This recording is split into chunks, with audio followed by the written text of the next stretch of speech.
Okay, so imagine a world where the laws of physics aren't these, rigid, unbreakable walls, Right. but they're more like suggestions, or maybe like a user interface that you just haven't learned how to code yet. I like that. A world where a guy can step into a cage with a man-eating tiger and fight it with his bare hands. And not because he's crazy. No, not at all. It's because he understands the psychology of the beast better than it does. And where things we consider totally impossible, like materializing a tangerine out of thin air or watching plants get drunk on chloroform. Which is a real thing we're going to talk about. It is. But these things aren't presented as magic tricks. They're presented as the operation of higher, subtle laws. Exactly. Today, we are cracking open a book that has been the gateway drug to Eastern spirituality for literally everyone, from George Harrison to Steve Jobs. We're doing a deep dive into the Autobiography of a Yogi by Paramahansa Yogananda. It is a massive text. It was published back in 1946, and it's essentially the memoir of Mukunda Lal Ghosh, who later becomes Yogananda. He's growing up in India, right at the turn of the 20th century. But if you're expecting some kind of dry historical account, you are in for a shock. Shock is putting it mildly. This reads like a spiritual detective story. Yeah. You have this young kid, Mukunda, who is just absolutely obsessed with finding a guru. Yeah. He is constantly running away from home, chasing rumors of saints in the Himalayas, and just testing every holy man he meets. It's a hunt. It is a hunt. But the mission of our deep dive today isn't just to, retell all the cool stories. And believe me, there are plenty of them. Oh, well. We want to look at how Yogananda attempts to bridge that gap between ancient Eastern wisdom and modern Western science. He's making a very specific argument here. Which is? That the miraculous is actually scientific, you just have to know the formulas. So let's get into the soil that this whole story grows out of. Yeah. Mukunda is born into this Bengali family that is basically a spiritual odd couple. I just love the dynamic between his parents. It's the classic head versus heart conflict, isn't it? His father, Bhagavati Charan Ghosh, is this very grounded, formidable figure. Totally. He's a mathematician, a logician, and a high-ranking executive at the Bengal Nagpur Railway. He's the guy who wants proof. He's financially cautious, stern. He doesn't suffer fools. Not at all. And then you have the mother, who is the complete opposite. She's described as the queen of hearts. Right. She's deeply devotional, always feeding the poor, operating entirely on intuition and faith. But the fascinating twist here is that even though they're total opposites, they are both disciples of the same guru. Lahiri Mahasaya, which is such a crucial detail for you to grasp. Why is that? Well, because Lahiri Mahasaya wasn't some monk living in a cave. He was a householder yogi. He had a job as an accountant. He had a wife. He had kids. So he represents the idea that you don't have to check out of society to, tune into the divine. Exactly. Spirituality within the world. But even with that sort of grounded background, the supernatural stuff starts really early. We have to talk about the amulet. Oh, yeah. And this isn't a metaphor. The book claims a physical object materialized out of thin air. Right. So the story goes that when Mukunda was a child, his mother was visited by a sadhu, a holy man. Okay. He predicts her death, which sadly does happen. But he also promises her a talisman for her son. But he doesn't just hand it to her. What does he do? He tells her that if she meditates deeply enough, the amulet will simply appear in her hands. Which, to any skeptic, sounds like a sleight of hand trick. Of course. But the mother claims that's exactly what happened. She was meditating, and then suddenly there was the weight of a heavy silver object pressing into her palm. And it came with a condition, right? A very specific one, almost like a timer. Mukunda was to keep this amulet, it was covered in Sanskrit characters, until he found his destined guru. And the prophecy was? The prophecy stated that the moment he found his true teacher, the amulet would vanish. So it served as this tangible guide, a placeholder for the guru he was searching for. That sets up this tension that just lasts for years. Yeah. But I want to be clear, young Mukunda isn't painted as this perfect, glowing angel. He's kind of a bratty teenager with superpowers. Oh, Yep. There's that story about the boil on his arm that really shows his immaturity. The incident with his sister, Uma, it's such a hard lesson. So what happened? Well, Uma is teasing him about a boil she has on her leg, just typical sibling stuff. And Mukunda, in this fit of irritation, he just snaps at her. No. He says that by the power of his will, he'll have a boil in the exact same spot on his arm the next day, and hers will swell up to double the size. No way. And the next morning? He wakes up And there it is, a massive boil on his arm. He literally willed an infection into existence just to win an argument. Wow. But his mother is horrified. She doesn't celebrate it. She rebukes him and tells him never to use the power of the word or the mind to cause harm. It establishes a key rule in this universe. These mental powers, these miracles, they aren't toys. They have consequences. Right, and using them for petty ego is a trap. So after his mother passes away, which is a really heartbreaking moment in the text, Mukunda kicks off the search. He's desperate. Totally desperate to find the guru who can explain these laws to him. And this section of the book is basically a parade of spiritual specialists. It's like he's interviewing superheroes. But notice the pattern. He visits specific types of yogis to learn specific lessons. He's not just, sightseeing. Take the Tiger Swami, Sohang Swami. Oh, this is a favorite for so many people. It's so visceral. It is. This guy is incredible. He's a monk, but he's built like a tank. He just wanders around in a loincloth, looking like a bodybuilder. And he tells Mukunda the story of how he used to fight wild tigers. With his bare hands. But the details of that one fight are what make it so interesting. It wasn't a random encounter in the jungle. It was a cage match arranged by a local prince. The Prince of Kuch Behar. He didn't believe the Swami was legit. Exactly. He thought the Swami was just fighting drugged animals. So the prince captures this fresh, ferocious tiger named Raja Begum and challenges the Swami to face it. And the scene is just terrifying. The Swami enters the cage. They lock the door behind him. The crowd goes silent. The tiger charges, and he actually gets mauled at first. He's bleeding. His hand is all torn up. It's a brutal physical struggle. It is. But the Swami doesn't use magic. He uses physics and anatomy. He waits for the right moment and delivers the specific stunning blow to the tiger's head. He dazes it. Right. And while it's dazed, he pries its jaws open and pins it to the ground until it just submits. It's the ultimate display of physical dominance.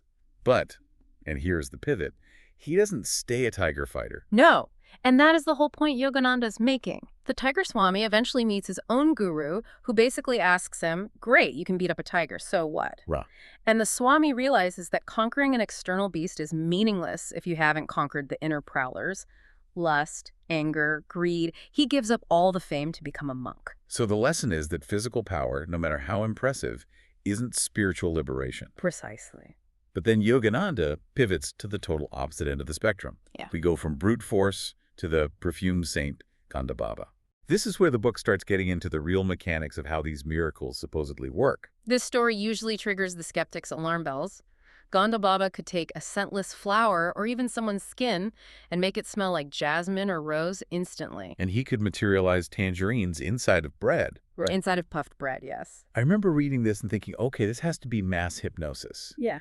And Yogananda actually brings that up in the book. He asks the saint if he's just tricking their minds. He does. And the explanation the text offers is fascinating. It introduces the concept of lifetrons. Okay, break that down for us. What is a lifetron? Yogananda describes them as subtle, finer than atomic energies that are the building blocks of matter. The theory is that everything, a flower, a tangerine, even a thought, is made of the same cosmic energy, just vibrating at different frequencies. So it's like water. You can have ice, you can have steam, but it's all H2O. That's a perfect analogy. So the claim is that this saint knows how to mentally change the frequency of the atoms. He isn't creating something from nothing. He's rearranging the cosmic energy. He's tuning the vibration of the local space to match the vibration of tangerine. That's the idea. To Yogananda, this isn't magic. It's advanced physics that Western science just hasn't discovered yet. And he doubles down on this whole physics angle with the levitating saint, Baduri Mahasaya. This is the guy who floats in the air during meditation. Yes, the yogi who stayed indoors for 20 years. And I love his reasoning for the seclusion. He tells Yogananda, saints are not only rare but disconcerting. Even in scripture, they are often found embarrassing. That's such a human thing to say. Like, don't look at me, I'm just floating here. But again, the explanation is technical. It's about pranayama life force control. The book argues that by using specific breathing techniques, you can charge the body with so much energy that it counteracts the gravitational pull of the earth. So it's a physiological change, like pumping helium into a balloon, not just a miraculous suspension of laws. That's how it's presented. Now, if you, the listener, are rolling your eyes right now thinking this is all just fantasy, this is where the book plays its ace card, Yogananda introduces us to Jagadish Chandra Bose. And this guy isn't a myth. He's a real historical knighthood-receiving scientist. This is the most critical bridge in the entire book. Okay, so who was he? J.C. Bose was a pioneer in radioscience and plant physiology. Yogananda visits his laboratory, and this section is incredibly detailed. Bose had invented a device called the crescograph. Right. The machine that could magnify plant growth by, what was it? 10 million times. 10 million. Wow. It allowed Bose to show plant reactions in real time on a screen, and the experiments he runs are just mind-blowing. He takes a fern and chemically tortures it. He applies chloroform to a large tree, and the machine shows the tree getting drunk. Its circulation slows down. Then he gives it fresh air and it recovers. It recovers. And there's that one experiment where he poisons a plant and you can see the death spasm on the graph. It looks exactly like an animal dying. So that's the aha moment. That's it. Bose proves, using Western scientific instruments, that plants have a nervous system. They feel pain, they feel intoxication, they feel fatigue. So why is this so important to Yogananda's argument? Because it validates the Eastern concept of unity. If a piece of metal, a plant, and a human all react similarly to stimuli, which Bose also demonstrated, then the barrier between living and non-living just crumbles. It proves that consciousness is everywhere. It takes the woo-woo idea of the perfume saint rearranging atoms and grounds it in the fact that biology and physics are much more fluid than we think. It's the intellectual anchor that lets you trust the rest of the book. But speaking of trust, I don't want to paint Yogananda as this untouchable sage. One of my favorite things about the book is how much he fails. The Flight to the Himalayas chapter is just pure comedy. It really is. It's three teenagers, Mukunda and his friends Amar and Jatinda, and they decide they're going to run away to the mountains to become masters. They have absolutely no plan. None. They have this romantic idea that they'll just sit in a cave and the tigers will come and cuddle with them. Right. But then reality hits. They get to the foothills, it's night, and Jatinda, who is definitely the third wheel in this operation, starts freaking out. He's the voice of the audience there. He's terrified. He tells them he has no interest in being eaten by a tiger by installments. By installments. That line just kills me. It's a great reminder that they are just kids. And of course, the plan fails spectacularly. Yogananda's older brother, Ananta, who plays the skeptic throughout the book, He tracks them down. he tracks them down because, get this, they left a train timetable behind. He just drags them home in disgrace. Ananta is such a great character because he's that dad energy. He's practical. He keeps challenging Mukunda's faith, like with the famous penniless test in Brindaban. Oh, this is a pivotal showdown. Ananta is just fed up with Mukunda talking about God providing, so he issues a challenge. The ultimate test. He will send Mukunda and a friend to the holy city of Brindaban with zero money. No begging, no missing meals, and they have to be back by midnight. He wants to prove that without a job and a wallet, you starve. It's the ultimate welcome to the real world kid moment. Exactly. But Mukunda accepts. And the way it plays out is almost like a scripted comedy. They get on the train, and immediately a stranger notices them and insists they look like holy devotees. And this stranger just happens to feed them. Not just feed them, he takes them to a hermitage run by a woman named Gauri Ma. And here's the coincidence. Gauri Ma had prepared a massive royal feast for two patrons who canceled at the last minute. No way. So she literally has a banquet just sitting there getting cold. Mukunda and his friend walk in and are treated like kings. They eat a multi-course meal, they get a tour of the temples. And another stranger even buys their return train tickets because he felt guided to do so. They walk back into Ananta's house that night, full stomachs, not a penny spent. And Ananta's reaction is just priceless. It shatters his worldview. He's a logical man, and this defies logic.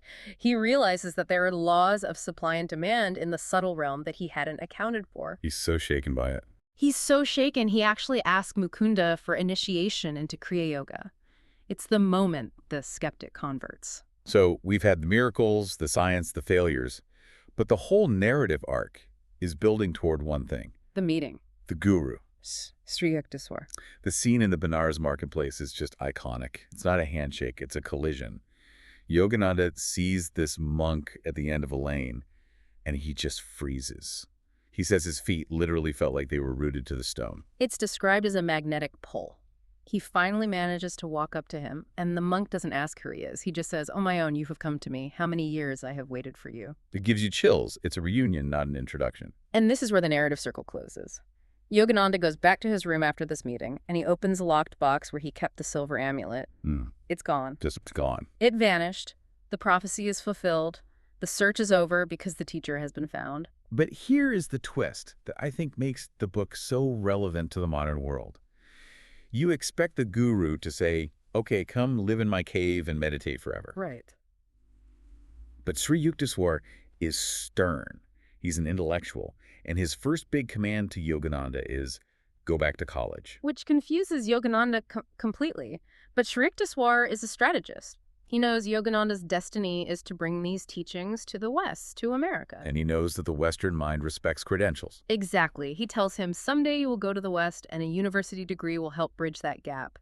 He's essentially telling him to get his diploma so he can be taken seriously by the skeptics. It just reinforces that theme, that true spirituality isn't about running away from the world. It's about mastering it. It's about integration. Yes. So as we wrap this up, what are we really looking at with Autobiography of a Yogi? Is it just a collection of tall tales? I think the core takeaway is the definition of Kriya Yoga that Yogananda presents. He calls it a science to speed up human evolution.